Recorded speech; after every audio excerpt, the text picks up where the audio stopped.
Hello everyone, আসসালামু আলাইকুম। সবাই কেমন আছেন? আশা করি ভালো আছেন। আমিও ভালো আছি আল্লাহর রহমতে। যে যেখান থেকে আমার এই ভিডিওটি দেখছেন সবাইকে আন্তরিক ভালোবাসা, অভিনন্দন। আজকে টাইটেল এবং থাম্বনেল দেখে অবশ্যই বুঝতে পেরেছেন আমি কি রান্না করতে চলেছি। আজকে আমড়ার আচার রান্না করে দেখাবো। আসুন কথা না বাড়িয়ে শুরু করা যাক। এখানে নিয়েছি আমরা, বাজার থেকে কিনে নিয়ে এসেছিল সে আমরা এখানে সব কিছু খোসা ছাড়িয়ে নেব, এজন্য এখানে বটি ব্যবহার করছি। এখানে বটিতে সুন্দর করে এগুলো খোসা ছাড়িয়ে নিচ্ছি। আমড়ার আচার আমরা যেভাবে রান্না করি না কেন, খেতে কিন্তু খুবই ভালো লাগে। যে আমড়াটা আমি খোসা ছাড়িয়ে নিচ্ছি, এই আমড়াটা একদমই টক ছিল না, খুব মিষ্টি ছিল। আমি কিন্তু এটা স্লাইস করে কেটে কেটে নিচ্ছি, এই যে এইভাবে, আর আটিটুকু ফেলে দিব। সুন্দর করে আমি এটা ছাড়িয়ে নিচ্ছি এভাবেই। এই যে আমার আমড়াগুলো কাটা হয়ে গিয়েছে, চাকাতে নিয়ে সুন্দর করে আমি এখন ধুয়ে নিচ্ছি। ধুয়ে নেওয়ার পরে আমি চুলায় প্যান বসিয়ে দিয়েছি। এরপরে সরিষার তেল দিয়ে আমি এখানে কাঁচা রসুন থেতো করা দিয়ে দিলাম। কিছুটা শুকনা মরিচও দিয়ে দিয়েছি, দিয়ে অনেক সুন্দর করে নাড়াচাড়া করে নিতে হবে। চুলার আঁচটা মিডিয়ামে রেখে আমি নাড়াচাড়া করে দিলাম। আর এখানে আমড়াগুলো ঢেলে দিলাম। এখানে কিন্তু আমি হলুদ ব্যবহার করব না, এখানে একটু লবণ দিয়ে দিব। এখানে লবণ দেওয়ার পরে সুন্দর করে নাড়াচাড়া করে নিচ্ছি। অল্প কিছু উপকরণ দিয়ে এত সুন্দর যে আমড়ার আচার তৈরি করা যায়, আপনারা দেখলে অবাক হয়ে যাবেন। অবশ্যই ভালো লাগবে, পুরো ভিডিওটা জুড়ে থাকবে। ঢাকনা দিয়ে ঢেকে দিয়েছিলাম সেদ্ধ হওয়ার জন্য। এখানে পর্যাপ্ত পরিমাণে চিনি দিয়ে দিব। এই আচারে চিনিটা একটু বেশি লাগে। আমি এখানে দুই বাটি চিনি দিয়ে দিয়েছি, দিয়ে সুন্দর করে নাড়াচাড়া করে নিব। নাড়াচাড়া করে একদম মিডিয়ামে আছে আমি, বেশি কিন্তু জাল দেওয়া যাবে না, একদম মিডিয়ামে আছে এটা তৈরি করে নিতে হবে। মিডিয়ামের চেয়েও একটু নিচে আমি দিয়েছি ফ্লেমটা, দিয়ে তারপরে এটা নাড়াচাড়া করে হালকা, আমার এইটা সময় লেগেছে 40 মিনিট। এখানে আমি দারুচিনি, এলাচ ব্যবহার করেছি। আসলে আমি এখানে কোনো হলুদ আর গুঁড়ামরিচ কোনো কিছুই দিব না। এমনিতে আমার অনেক সুন্দর একটা কালার চলে আসবে নাড়াচাড়া করতে করতেই। আমি কিন্তু এখানে পানিও অ্যাড করব না, পানি অ্যাড করিনি। এখানে যতটুকু চিনি দিয়েছিলাম চিনির পানি বের হয়েছে, সেটাতেই কিন্তু আমার এই আচারটা তৈরি হয়ে যাবে। দেখুন ভিউয়ার্স, অনেক সুন্দর একটা কালার চলে এসেছে। আমি কিন্তু এই আচার বানানোর সময় প্রথম থেকে মিডিয়াম আঁচে ছিল, তারপরে একদম শেষের দিকে লো ফ্লেমে রেখেছি। অনেক সুন্দর একটা কালার এসেছে। এই যে দেখলেই বুঝতে পারবেন, আমি কিন্তু এখানে এতটুকুও হলুদ আর গুঁড়ামরিচ ব্যবহার করিনি। শুকনা মরিচের যে রং সেটাই বের হয়েছে, আর চিনির রংটাই। এই যে একদম লো ফ্লেমে আমি এটা জাল করে নিচ্ছি। আমার চ্যানেলে যারা নতুন আছেন সবাই একটু চ্যানেলটি সাবস্ক্রাইব করে দিয়ে বেল বাটনটি ক্লিক করে রাখবেন।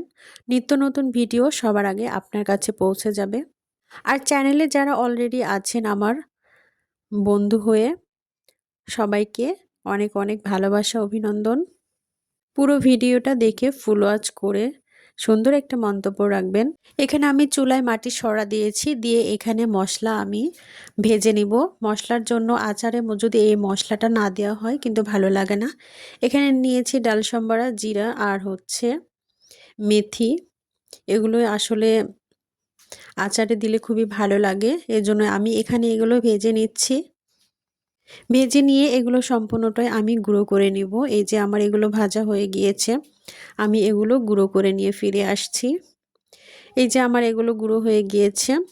এখন আমি এখানে একটা বাটিতে সম্পূর্ণটাই বেড়ে নিব আচারগুলো। দুর্দান্ত হয়েছিল আচারটা, খুবই টেস্ট হয়েছিল। আপনারা একটু বাসায় ট্রাই করবেন, অবশ্যই ভালো লাগবে। আর এরকম সময়ে বর্ষার দিনে কিন্তু এই আচারটা দুর্দান্ত লাগে খেতে। বাচ্চাদেরও খুব পছন্দের আচার, মিষ্টি মিষ্টি আচার খেতে কিন্তু বাচ্চারা খুবই পছন্দ করে। এর জন্যই আপাতত এটা বানিয়েছি। এই আচারটা কিন্তু ১ বছর পর্যন্ত সংরক্ষণ করে রাখতে পারবেন। আমি কিন্তু এটা সংরক্ষণ করে রাখবো না, এখনই কিন্তু এটা আমার শেষ হয়ে যাবে। আপনারা কিন্তু রাখতে পারেন। এখানে হচ্ছে বয়মে পুরে এটা হচ্ছে তেল দিয়ে রোদে রাখলে অনেক সুন্দরভাবে এই আচারটা রেডি হয়ে যাবে এবং ১ বছর পর্যন্ত এই আচারটা খেতে পারবেন। আমার মশলা গুঁড়োগুলো আমি এখানে দিয়ে দিব, দিয়ে সুন্দর করে নাড়াচাড়া করে দেব।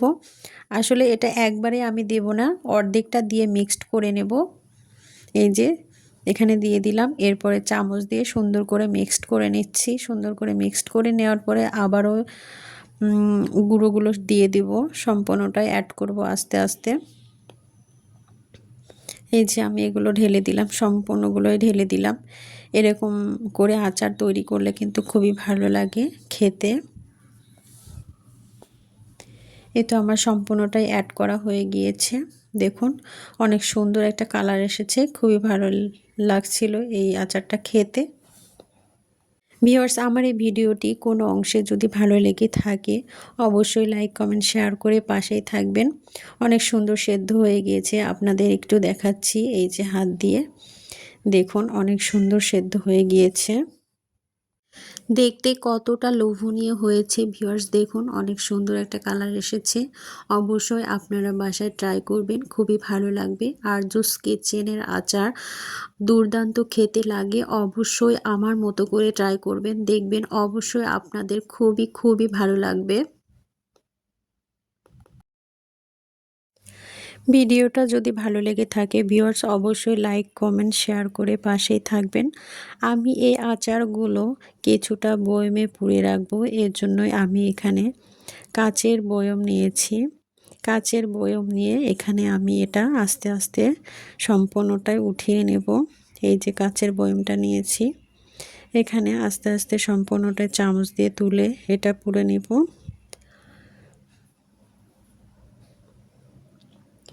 তারপরে একটু রোদে দিতে হবে। আপনারা কিন্তু রোদে দিয়ে সংরক্ষণ করতে পারেন।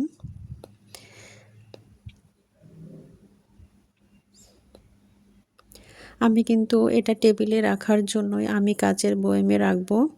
এটা অল্প অল্প করে সবাই খাবে এই জন্যই। এই তো অনেক সুন্দর একটা কালার চলে এসেছে, দেখুন ভিউয়ার্স খুবই সুন্দর। অবশ্যই এভাবে আপনারাও ট্রাই করবেন, খুবই ভালো লাগবে। আপনারা কিন্তু এভাবে আচার বানিয়ে অনেকে গিফট করতে পারেন, দেশ এবং দেশের বাইরে যারা আছেন সবাইকে কিন্তু এটা গিফট করতে পারেন এভাবে তৈরি করে। খুবই ভালো লাগে এই আচারটি। আমার পুরো ভিডিওটা কেমন লাগলো অবশ্যই কমেন্টে জানাতে ভুলবেন না ভিউয়ার্স।